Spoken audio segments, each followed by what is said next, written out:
ఏపీలోని సీఎం జగన్మోహన్ రెడ్డి గారు hot comment చేశారు, సంచలన కామెంట్ చేశారు.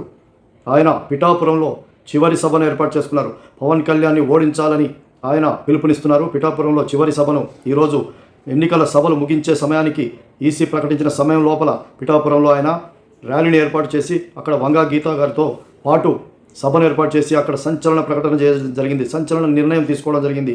వంగా గీతను ఇప్పుడు పిఠాపురంలో పవన్ కళ్యాణ్పై పోటీ చేస్తున్నటువంటి, పవన్ కళ్యాణ్కి ప్రత్యర్థి అయినటువంటి వైసీపీ అభ్యర్థి వంగా గీతని డిప్యూటీ సీఎం చేస్తాను, ఈమెను గెలిపించండి అని చెప్పి సంచలన ప్రకటన చేశారు. ఆయన రాజకీయ ఎత్తుగడ మామూలుగా లేదని ప్రజలు అనుకోవడం జరుగుతుంది. వంగా గీతను ఇప్పుడు నేను డిప్యూటీ సీఎంని చేసి మీకు పంపిస్తా, అదే పవన్ కళ్యాణ్ గెలిస్తే ఇక్కడ ఉంటాడా, మీ పనులు చేస్తాడా, పిఠాపురంలో ఈ వంగా గీతలాగా ఇక్కడే ఉంటాడా, మీ బాగోగులు చూసుకుంటాడా, చూసుకోడు. మొన్న జలుబు వస్తే, చిన్న జలుబు వస్తే హైదరాబాదు పోయి హాస్పిటల్లో చేయించుకున్నాడు. అలాంటి వ్యక్తి మిమ్మల్ని నేను చూస్తాడు, మీరు అర్థం చేసుకోండి. అతను ఉండడు, అతనితో పని కాదు. పవన్ కళ్యాణ్తో అసలు ఒరిగేది లేదు.